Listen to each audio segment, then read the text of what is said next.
Have you been zombified by stress? Welcome to the Zombified Podcast, your source for fresh brains.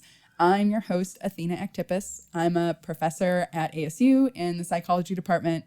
I'm also the chair of the Zombie Apocalypse Medicine Alliance. And I am Dave. I am the Media Outreach Program Manager for the Psych Department at ASU and a big brain fan, as always. Yes, we love brains on this podcast. Brains. And today we have a really great brain. So Mark Flinn, I was not able to sit in on this podcast, but I've met him before, and he's a brilliant guy. And so why don't you tell me about what he's going to be telling us about? All right. Well, Mark talks about something totally crazy, which is this idea that witchcraft and voodoo and all of this sort of stuff that people think of as like metaphysical nonsense, that actually it has a real basis in manipulation of our stress system. And that like when people feel like there's witchcraft happening against them, or they think they're practicing witchcraft, like what they're actually doing is messing with people's stress systems. So essentially he's saying witchcraft is real? Well, except it's not what people think it is. It's not like a metaphysical thing. It is a real thing that is based in our physiological responses to largely social stress. Interesting. Yeah. So, and I see you say here that he admits to being a witch himself. Yeah, a good one though. Okay. So. All right. Well, I think this is going to be really interesting. I can't wait to listen to it. Yeah. All right. Well, let's jump right in with Mark Flinn. All right. I know it's crazy, but it seems so logical. Try to fight it, but it's something psychological with you. Makes me act the way I do. I'm not trying to be over analytical. Retracing time to remind myself how ugly this could be. But something else is taking over me. Stress is very important. So there was a real paradox.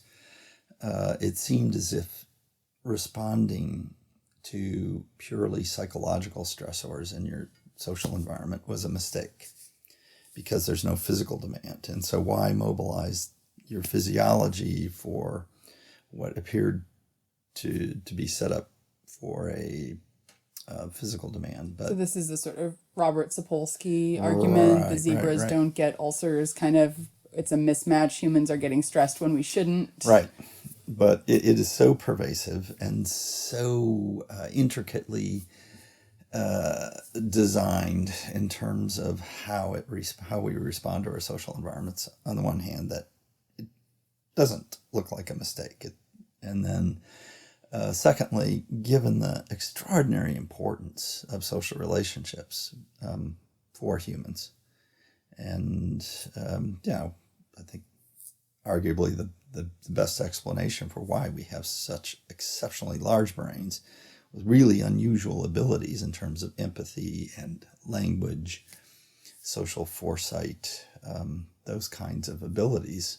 Well, brains are one of our favorite topics on this show, you can imagine. They are delicious.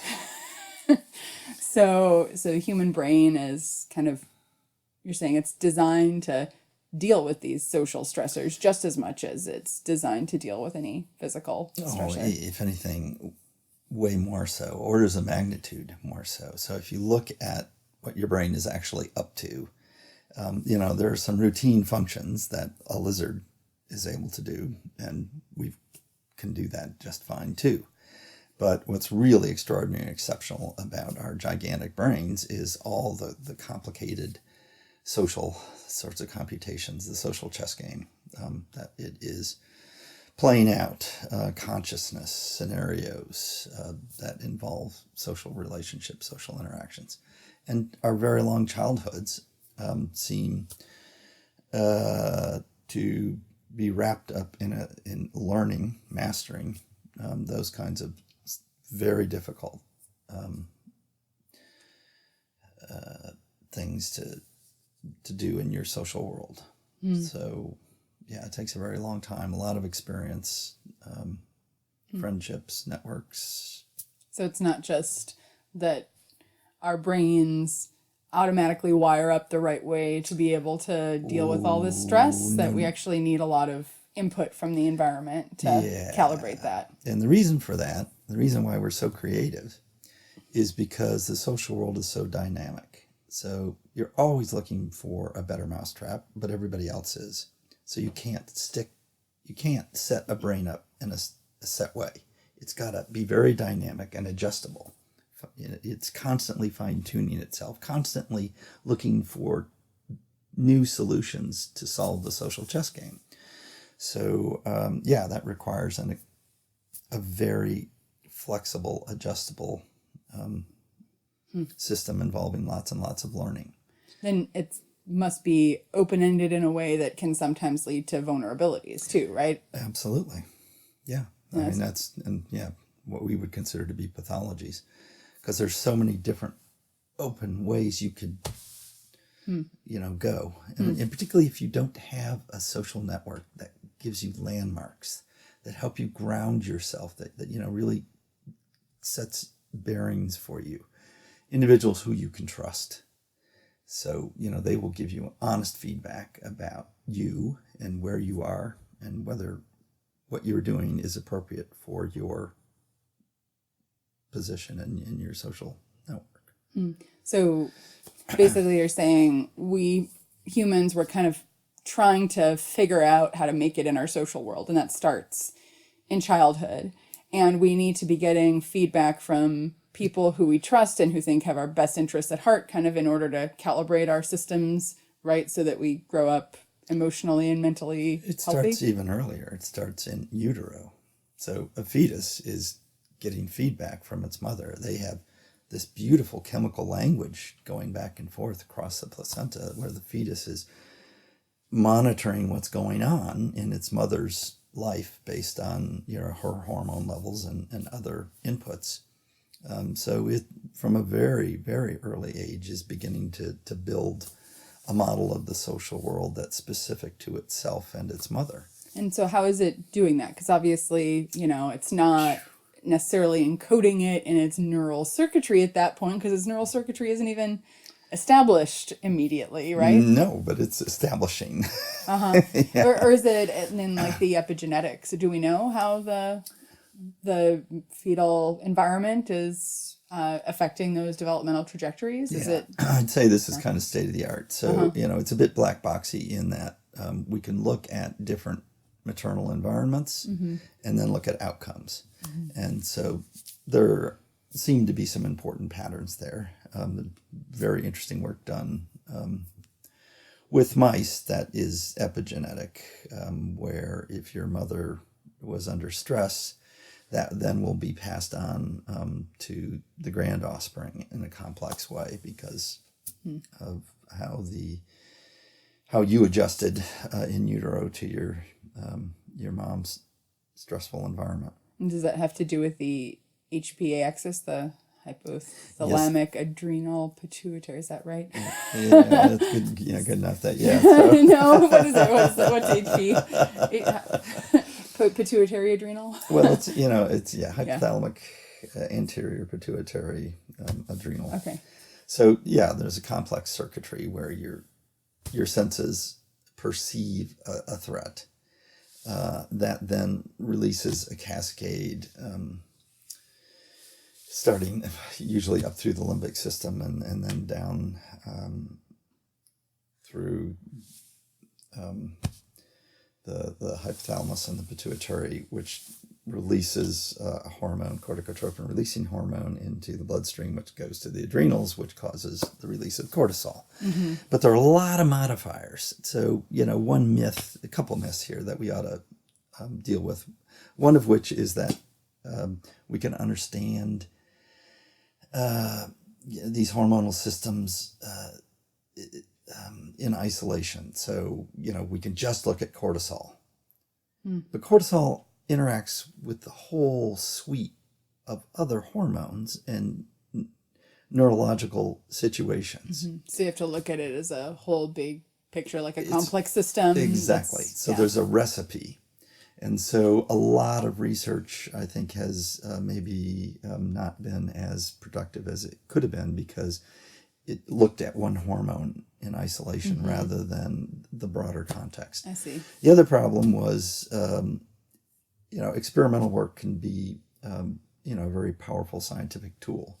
But particularly when you're dealing with evolved systems, it's also very helpful to look at them in the context in which they have, that they're designed to deal with, i.e., a child's everyday world, the natural environment. It's just hard to do. So, to watch children, to see what's going on in their lives and monitor hormone levels and other physiological mechanisms, how are you going to do that? Well, we really lucked out about 30 years ago in that new techniques for measuring hormones could be adapted to use non-invasive techniques. I collect saliva.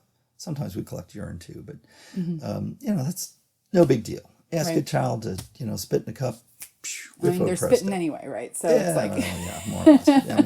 I think it can get a little bit onerous when I'm asking them to spit in a cup 6 times a day, but they get to practice their spitting skills, which I'm sure they find uses for. Their drooling skills, yeah. They get rewarded in their own ways. My research in Dominica basically involved watching children in their everyday natural environments, and family environments are a super important part of that. So one of the things we picked up on pretty quickly was just how important a child's family environment was. So when we're watching the hormones go up and down and what kinds of things they're going up and down in response to, their social environments are exceptionally salient. And in that context, they're family environments. So mom and dad, grandparents, siblings, et al. Can have a very significant influence on what's going on in a child's physiology. So in general, we humans can influence each other's physiologies. And that's where we kind of get into the voodoo and the witchcraft and what the mechanisms actually are that underlie that. So if I've been clever and have figured out and build upon generations and generations before me of developing little ways of influencing the minds of others, and theoretically that's what we humans have really been up to, manipulating one another in ways that are in our best interests. For sure, pulling the strings on your stress system could be a way that I could influence you. Okay. So can you give some examples of, in Dominica, what kinds of witchcraft or more generally these sort of practices where individuals are influencing each other, what kinds of things happen at your field site?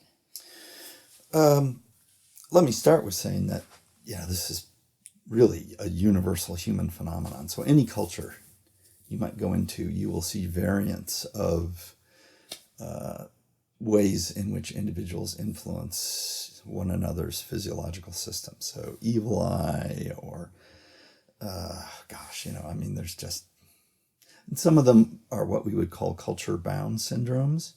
So they're more... And what does that mean, a culture-bound syndrome? Yeah, well, it's a little tricky to define, but basically the gist of the idea is each culture, society might have its own specific kinds of psychological problems. So, depression in China might be different than depression in Dominica or the United States. And sometimes we give specific labels to those differences. So in Dominica, you might feel that someone has put a curse on you. and that's going to raise your anxiety levels. Something. How would you learn that someone put a curse on you? Is it something that sort of is gossiped about, or someone will tell you that they've put a curse on you? It could be, but you just situate yourself. Think about yourself in your social world. You've got friends and you've got enemies. Your brain is constantly monitoring, what you think people are doing to you. Not to be paranoid, but we're all doing that. And so you might have normally existing concerns about it. And if like feeling like people might be talking behind your back about you, that kind of thing. Or that, someone's competing for a position at work that you might want. And so they are kind of working behind the scenes to derogate you. Or, you could be competing over a potential romantic partner with someone. That's a common source of. So is witchcraft and voodoo is kind of an extension of this competitive, deceptive strategy that just manifests in a lot of these small scale societies as sort of a belief in the supernatural? Yeah, that's a good way of putting it. So, and as you might expect, there are all these different cultural variants, just historical antecedents that are going to result in the specifics of the rituals and the way in which you're manipulating others is, going to be culture specific.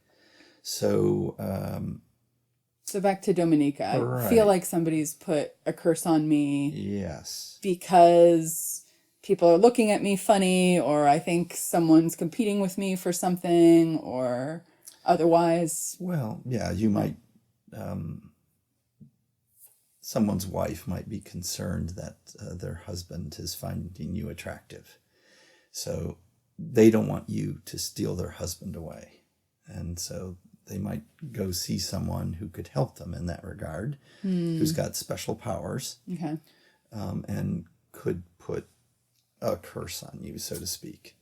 And you might be feeling anxious. This could manifest itself in raised heart rate, or, your health going downhill. In some cases, for example, if you were predisposed to diabetes, you might be eating a little bit more because you're anxious, and various other things that you're doing might compound the problems that you're having with diabetes. And the actual stress system itself can cause issues with different metabolic disorders. So you might find yourself, with full-blown diabetes and have to have a foot cut off. There's clear evidence that the curse worked. Who could deny it? Yeah, so why are there practitioners? It sounds like a lot of this could be done just by, people feeling that someone has bad intentions towards them, or is, doing something. Well, that's the start of it. But then I think if the niche is there for a specialist, a powerful controller of this, sort of supernatural world, then people are going to come to them. They're going to give them money or eggs or something. Do they actually have some special powers? I'm not saying necessarily supernatural powers, but some particular abilities to understand or manipulate the social world that they're kind of capitalizing on in terms of being a practitioner of witchcraft? Yeah, you don't have to be a practitioner to be a witch. So let me go off on a tangent there just a bit. So, for example, the first week or two that I was in the village, I was walking down a path to my research assistant, who was postmistress. The mail would come in a bag, and she would distribute it to the villagers. And they were all waiting in her yard for the mail to come. And I walked down the path, and I think they were hoping that I was bringing the mail. I walked under a mango tree in her yard and heard a little sound above me, and just instinctively stuck my hand out. And as luck would have it, a perfect mango fell right into my hand without any juggling, or it just pooped right in my hand. And everyone was watching this event. Because everyone else was waiting for their mail. Yeah. They're just kind of in a little amphitheater there, and and they're all watching me because I'm the new guy. I'm Dr. Mark, and some of them have met me, but anyway, a new person in the village, so natural curiosity. I handed the mango to a little 4-year-old girl and the outcome of that, the gossip, was that, wow, Dr. Mark is a very powerful witch. He can call the mango down out of the tree right to his hand. That's a pretty good trick. I don't think they'd seen that one before, but I was an outsider, and maybe I have different witching powers than what they're accustomed to. But I was a good witch. So I gave the mango to a little girl who would otherwise not be able to get such a wonderful treat for herself. I didn't keep the mango for myself. I didn't give it to an adult to curry favor with them. It was a free gift to someone who really couldn't do anything for me. So the interpretation of that was, Mark is a very powerful witch, but he's a very good witch. Sounds like a good way to start your field site. Yeah. One of those things that, serendipity worked out very well. In general, if you are successful, if you're wealthy, if you're powerful socially, you must have some, witchy powers that enable you to have that kind of success. So there's a sense that the supernatural world is important for everyone. We all influence it. So it's not just a Hogan practitioner who can control this or influence it. But some individuals are more successful at it. They have more knowledge. They're just more effective witches. But being a witch is not necessarily a bad thing, like you said. No, not at all. We are all witches. We are all witches. We are all influencing one another. We're all zombifying each other, one way or another. Yes, we are all eating one another's brains, one way or another. That's what we're up to, and that's what our brains are there for. They're there to be eaten. What do you mean by that? Well, I mean, that's, we evolved these big brains to be social. I mean, it's not like we're putting our brain on a platter for someone to come up and take. We have all these defense mechanisms, but so being human is really a giant. About sharing our brains. Yeah, sharing is one way of putting it. But yeah, we manipulate these, neurologically, information going back and forth, and that plays into these existing physiological systems. So you can stress someone out. We all went through junior high school or middle school, and that's a period of intense acquisition of social networking, coalitionary skills. Right, and all these systems are coming online for doing this social stuff, right? And they need to get calibrated, but everyone's systems are all coming online at the same time, and they're spending 8 hours a day with each other. Yeah, and it's so tricky. The coalitions, by definition, you're giving something up, but you're getting something in return. And, I want you as a friend, but someone else wants you as a friend. So we're competing over friendships in order to outcompete someone else. So, all the complexities, and, it's such a multiplayer system, and it's constantly shifting. Yeah, junior high is kind of like Game of Thrones, right? Oh, yeah. Well, I mean, Game of Thrones and novels and movies, the topics. Why do we find them interesting? They play out scenarios for us. And, that's what's people going on with it. Manipulating other people. Right. Yeah. So, there are interactions between the HPA system and our immune systems. So that link to health is multifaceted, and one of the areas in which it's influential is how your immune system responds, because it's involved in regulating the immune system. So, cortisol is it's a player with multiple skills inside our bodies. It's doing a bunch of different things. So when you get stressed, your cortisol levels go up, and then that has a lot of different effects, both on your brain and your body, including your immune system. Yeah. So, we've got all these other components that are regulating that. So if you're running a marathon, you want to be directing the resources primarily to your leg muscles to be running. But it is borrowing from Peter to pay Paul there. So you're going to shut down or take resources away from other things that you're not needing right then. And in the case of psychosocial stress, you're anxious, you're elevating your stress levels, in part to help you solve these mental problems. And, that's a bit of a conundrum because stress hormones like cortisol can have complicated effects on how your brain works. And we don't really have it all sorted out. So it's not like it's a genius pill by any stretch. In some ways, it's diverting your ability to think about certain kinds of things in certain contexts.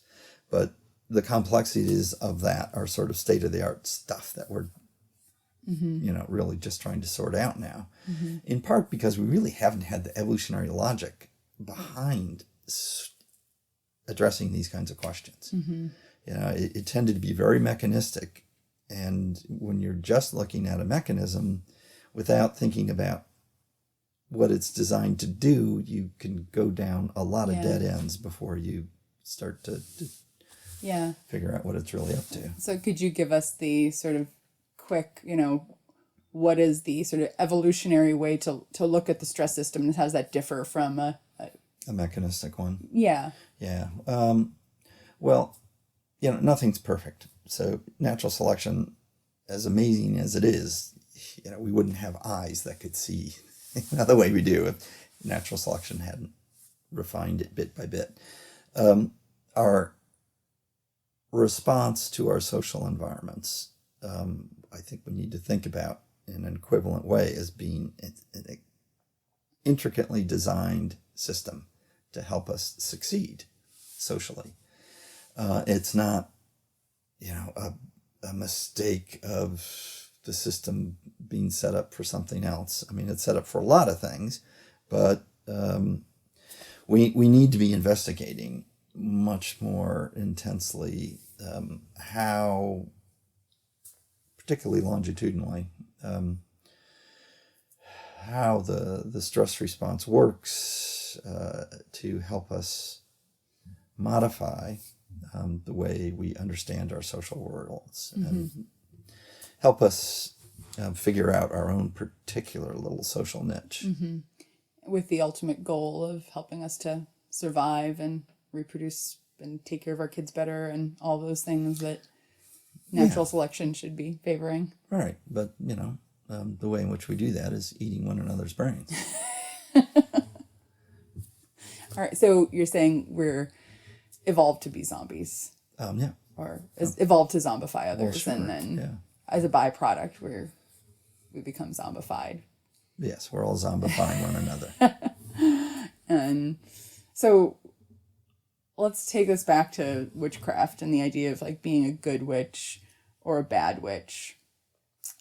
Does that have to do with the sort of underlying alignment or misalignment of evolutionary interests, of goals? Like you're a good witch if you're using your, social influence powers in a way that is actually aligned with the interests of the person who you're zombifying, and you're a bad witch. I could be doing something wonderful for you, and you would perceive me as a good witch, but your enemy over here, seeing that I'm doing something nice for you, would perceive me as a bad witch. So it's all in terms of reproductive interests. Bottom line there. So it's sort of relative to the perceiver and their goals, kind of. Yes. I mean, there are, in my example of the mango, giving it to a 5-year-old, I think that was kind of a universally perceived beneficent act. So in individuals, I do ask these things, but in, as harmless a way as possible, how they sort of perceive others in terms of their doing nice things versus doing not so nice things. And, some people are more generally perceived as being kind, beneficent sorts, and others, maybe not so much, more selfish. Mm-hmm. But it's all, more fine-tuned too. So, when we started out using what are called psychological instruments, questionnaires about things like temperament and personality, I had multiple people tell me what they thought about a person. And it was striking to me how people had different perspectives on things. Mm-hmm. So someone might rate you very high in kindness and someone else might not. Mm-hmm. And so we have to be, mm-hmm. aware of what the whole big social context is in terms of attributes like that. Yeah. And by extension, attributes like witchiness. Yeah. So what is voodoo and how does it relate to witchcraft? Well, it's sort of a historical gig. So when you look at the mix of things that came over from Africa with slavery, and then the context of what was happening in the New World, its own new system, but based on lots of other historic. That's the way it always works. Okay. You mm-hmm. build from the old to make some new things. But mm-hmm. gosh, I'm not really the right person to maybe ask that. There are all these experts Yeah. on the history of voodoo. Right. But it's primarily in the Caribbean, and it's a result of sort of mix of different cultural ideas about witchcraft. Yeah, it's that particular cultural variant of a manipulative system. Mm-hmm. And you go around the world and look at, in Latin America, why do you get nervios? Why do you get what? Ataque de nervios. What's that? It's basically an anxiety attack. But it's thought to be induced often by something that someone else does to you. So, they might look at you the wrong way or something that then causes this. And so mechanistically, what's going on there? Yeah, same kind of thing where someone is making you feel as if there's something wrong in your social world, and you're perseverating on that concern, and you're like ruminating, and it's just kind of getting going in your brain, and it just raises your stress. Right, and we're open to that because of this system that is so flexible to figure out what's going on in the social world. So, we are open to that kind of, we could call it, I suppose, a pathology. Yeah, maybe it's not. Maybe that really is something you should be worried about. It's a bit of a smoke detector that has spun off a bit much, but all depends on the context. Well, so, it sounds like in general, it probably makes sense to have this system that can kind of, get activated, that there's some issue, something you should be attending to, something you should be trying to fix, but maybe that can also get exploited if That's you exactly have right. individuals who are knowing how to kind of we all know raise how to your do anxiety. it. We just do it in different ways to everyone at different times. Any kind of social interaction has that dynamic going on. So when we're, really close to people, or when they have some, power over our outcomes, or they're competing with us over things that, where we have sort of incompatible goals, that we have some vulnerability to that. Yeah, trust is a really interesting phenomenon. So, you want to be able to open your brain up to those who have your best interests at heart so that they will know how to best help you. Mm-hmm. But of course, that does, as you put it, open you up to exploitation. Mm-hmm. So things like falling in love, a variety of shifts and changes in social relationships, they are, very But stressful. yeah, but times. you're probably more vulnerable the more social your brain is, right? The more you think about other people's intentions, the more you model their mental states, the more you're influenced by seeing their emotions. So you've got this system that on one hand could be a great asset for enhancing your reproductive success, but it could also be really exploited if you're, if somebody pushes your buttons, so to speak. Oh yeah, and the system can crash. I mean, you're building up this algorithm based on your experience, and then something can happen that shatters the model. Your mother does something that is just like, oh my gosh, I would not have predicted that. And so you've got to break down the algorithms and rebuild them. And stress enables that. Oh, interesting. Yeah, so it's really key for the breakdown to rebuild. The problem is if you break down, and you don't have the landmarks and the support system you need to build a reasonable model of the social world, you're a mess. Because, stuff is, you can't predict what's happening because your model isn't good.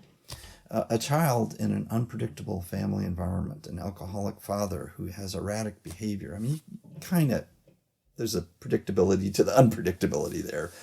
But even still, consistency, devotion, commitment, trust, that allows you to build a model, and it also allows you to explore in creative new ways because you've got that secure base.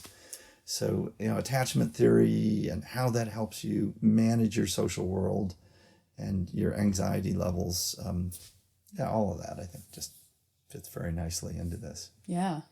Yeah, so I always ask in the show, what's your version of the zombie apocalypse? That's like the apocalypse of, in this case, like witchcraft and, humans manipulating other humans. Like, what does that look like if we take this capacity we have to influence others and stress them and actually have them manifest with physical symptoms, and we, ramp it up? Like, what does the world look like? What's that world? So I get to be science fiction author? Yes, yeah, totally. Oh, right, yeah. So, think about Google and Facebook and social media. I mean, and artificial intelligence, adaptive learning. So what we were doing is equipping these new information processing systems with the algorithms that are needed to exploit us. So, the tools that we now have to exploit one another are getting extremely powerful. Think about elections and politics, how you can influence millions of people. So say a little bit more about the Google, the Facebook, like what are the mechanisms that are being tapped into there that have to do with the sort of social influence? Well, like a human, but not as good at it, they are trying to mind read us to figure out what it is that we want, what we might want to buy, and maybe then stress us out in the right way. Sure, exactly. So, there are now, the opportunities for giving, the Silicon world more ways to tap into our physiologies. So we're wearing an Apple Watch, and it's measuring our pulse rate. Now, it's... That's exactly the kind of information a witch needs to figure out how to manipulate you, right? Yep, exactly. And there are a whole bunch of other very cool remote sensing kinds of things that we're going to be able to do. We can look at faces and so we can have cameras on the streets and everywhere, and they're monitoring what our facial expressions are in real time with our monitors. So, I mean, this is the kind of data. The amount of big data that could be acquired about what's going on inside a human's head is just exploding. Right. And then figuring out the ways to influence and manipulate it, that's all exploding. So, So if we play this out, like kind of into the darkest and most apocalyptic version of us being zombified, then it's not just sort of the, interpersonal humans manipulating each other, but machines are actually Yeah, we've lost the arms evolved race. and- So humans have engaged in an information processing arms race now for millions of years. We have these gigantic brains, 4 times, 3 times bigger than that of our closest relatives, within a very short evolutionary span. So the selected pressures to add neurons, 100,000 or more neurons per generation is basically what it boils down to. And so we've been engaged in this informational arms race to be able to outthink one another in the social games. Now we're developing very sophisticated new tools to be able to be successful in that realm. So on the one hand, initially, a relatively small number of people are going to have extraordinary power over influencing the minds of other humans. So we're really consolidating power. This power that humans have been wrapped up in, for our evolutionary history, why we have our big brains. The most important thing that we've evolved to do is now being concentrated by these new tools in, increasingly few numbers of individuals. And at some point, so we're sort of outsourcing some of that information processing to the machines, and it's a small group of individuals who have that. Or are benefiting from that knowledge. So, in the simple way now, you could say that, it's the owners or the stockholders of companies like Google or Facebook or that are, benefiting. But, it's, I think, a short run then for the machines to have won this arms race over the biotic. Because there are constraints on the biotic, as astonishing as our human brains are, as delicious as they might be to consume. The silicon world is going to take off because the constraints are less there. Of course, they'll be engaged in a similar arms race to keep pushing it to, more and more.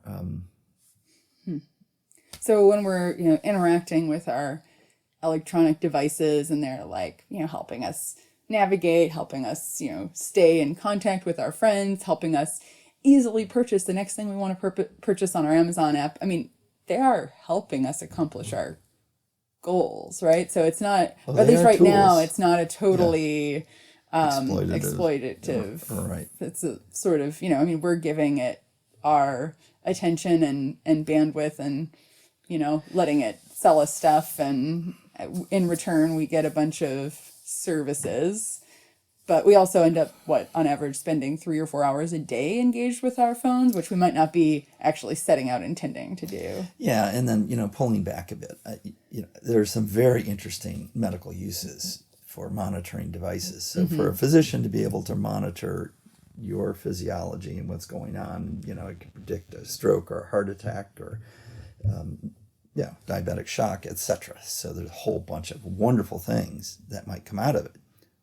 But those are also systems that would provide invaluable data to the exploiters.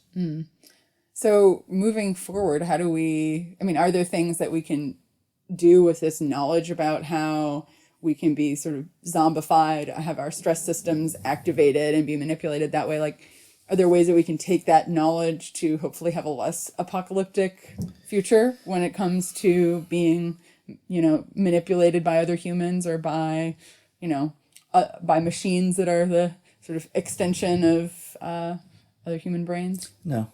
No, but we need to end on a positive note. The apocalypse is inevitable.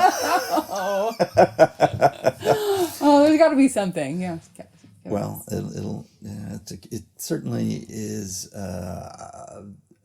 like a cultural change and evolution is going into hyperspeed.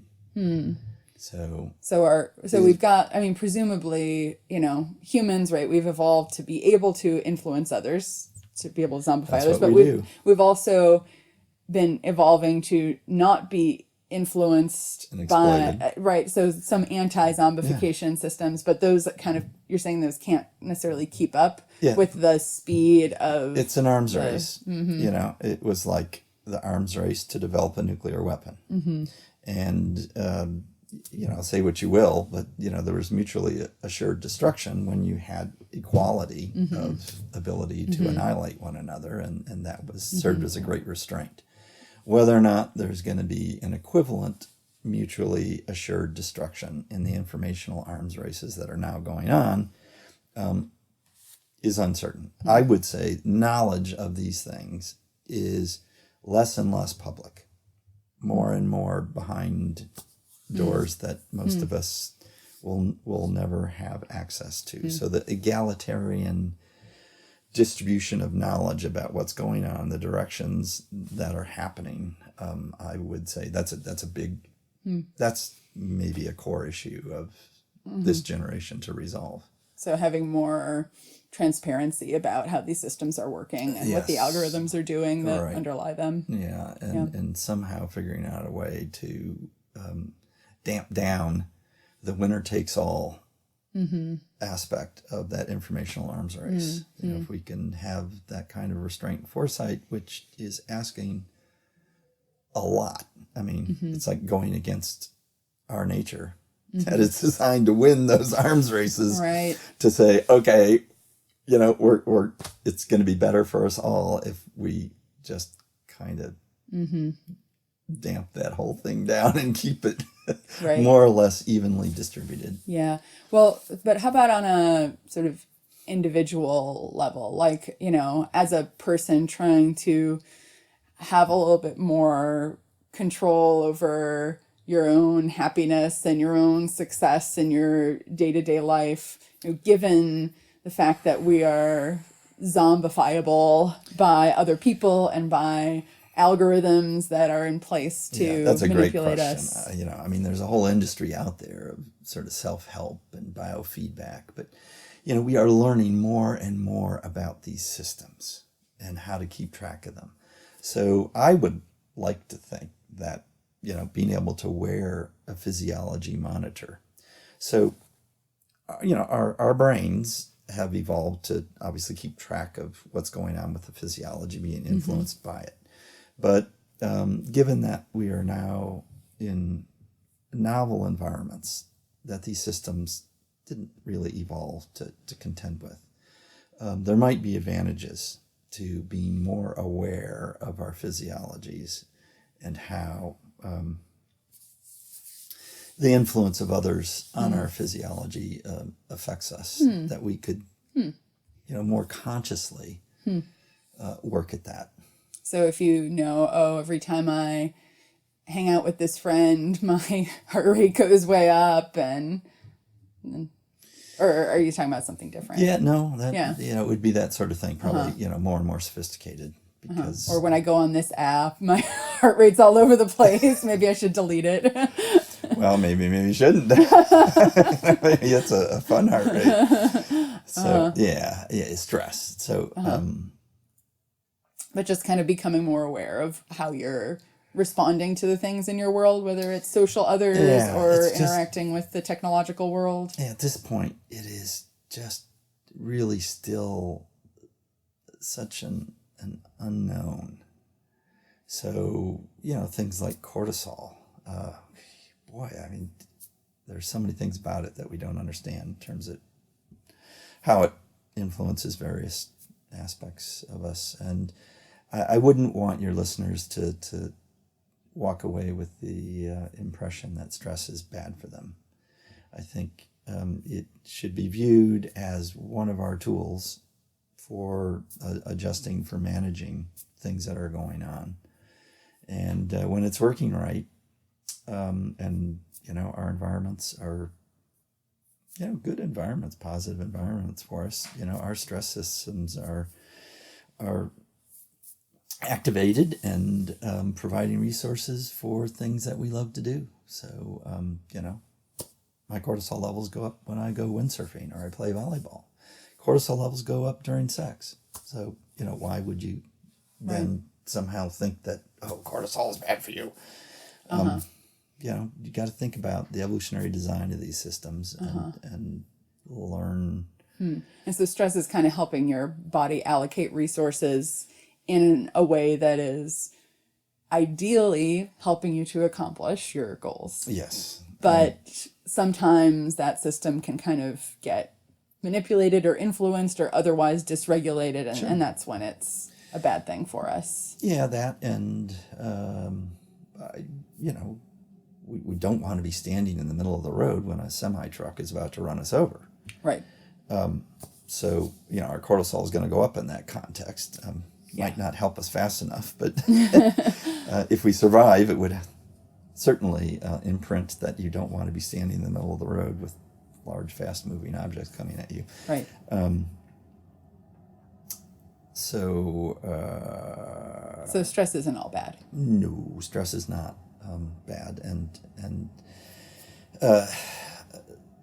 the environment throws curveballs at us, and so we need to figure out how to, you know, change and adjust to those curveballs.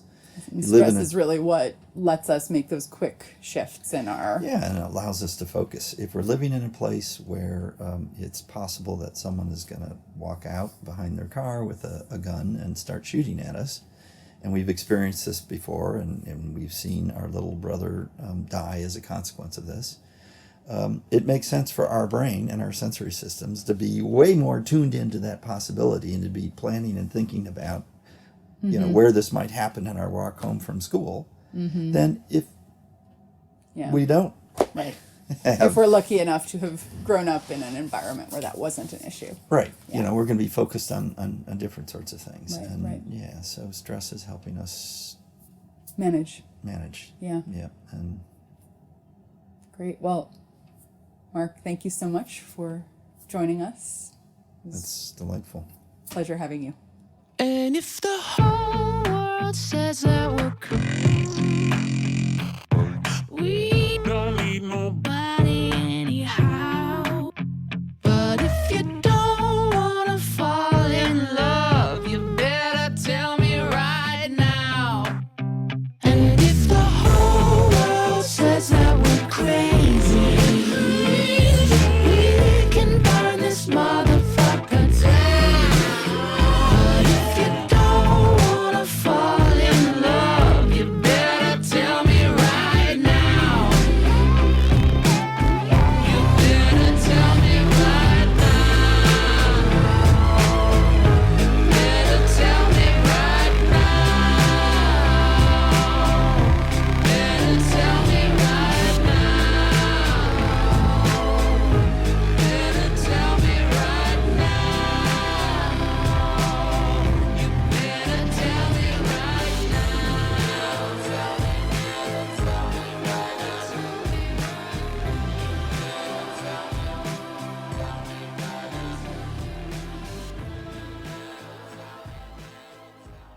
Thank you to the Department of Psychology and to ASU in general for supporting this podcast. I am super grateful for having the Strategic Initiative funds from the President's Office for the Interdisciplinary Cooperation Initiative, which helps to support this podcast, and also to the Lincoln Center for Applied Ethics, which is a totally awesome center that I am really, really happy to be a part of, and they love zombies, so it's perfect. Also want to thank the Activist Lab, otherwise known as the Cooperation and Conflict Lab, for all of their help in envisioning and contributing to this podcast in more ways than I could possibly imagine, and to the Zombie Apocalypse Medicine Alliance. If you want to follow us, we're on Twitter and Instagram at Zombified Pod. On Patreon, we're just Zombified, and our website is zombified.org. Thank you to Tal Rom, who does our awesome sound, Neil Smith for all the illustrations for the podcast, and in general, just thank you to all of the brains that help make this podcast happen. And finally, to everyone who has shared their brains with me. This podcast is not just a result of my brain and Dave's brain and the brain of our guests, but it is brains and brains going back into the history of humans that have basically influenced this podcast in one way or another, because we all affect each other's brains. So actually, on that point, the thing that I wanted to offer today, the part of my brains that I want to share with you, has to do with this issue, this idea that humans share brains. This came up in the interview with Mark Flinn, and I just really love this idea that Mark brings up, that part of what being human is actually that we need each other's brains to solve problems, to get information, and to take care of ourselves and take care of those we love. So, well, we talked about this a lot, and Mark and I kept talking about this even after we finished recording the podcast. And I'm starting to think that maybe part of what makes humans unique is not necessarily our brains themselves, but the fact that we share them and the way that we share them with others, the extent to which we kind of use other people's brains and outsource our cognition to them. And, basically we're operating in this giant network of brains that we share and utilize. And I think this is cool for a couple of reasons. One is just, it's brains, and that's one of the most important topics of the podcast. But I think it actually has a lot to potentially contribute to how we think about what we're doing in science. And that science is not just about, sort of isolated brains trying to figure out problems, but is actually about, bringing our brains together, bring all this information that we have in this distributed network of all of our brains, and figuring out how to communicate about it and be able to move forward at the intersection of disciplines that are really complex. And I think this is a really interesting and important problem, this sort of meta problem in science of how do we share our brains more effectively. And there's another aspect of this that I think is pretty interesting, which is I wonder about what this means for how we're interacting with technology. So, if it is the case that we are evolved to kind of outsource a bunch of our brains to others and, utilize other people's brains too, then does that actually make it easier for us to use technology in the way that we do, where we kind of outsource some of our brains to digital computation? Like, you Google something or you ask Siri or whatever. Like, are we actually, in a way, kind of pre-adapted to outsource that to other brains, whether they are, actually made of organic material or if they're made of silicon? Yeah, so are we basically pre-adapted to use our iPhones as an extension of our brains because of this? Interesting question. I don't know the answer. I also don't know the answer of, to how we're going to bring all of our brains together to do science better. But I think that it is a really important problem and something that we should all be thinking about and trying to move forward into a new era of science where communicating is one of our priorities. Thank you for listening to Zombified, your source for fresh brains. But it seems so logical. I can't deny that there is something supernatural with you. Makes me act the way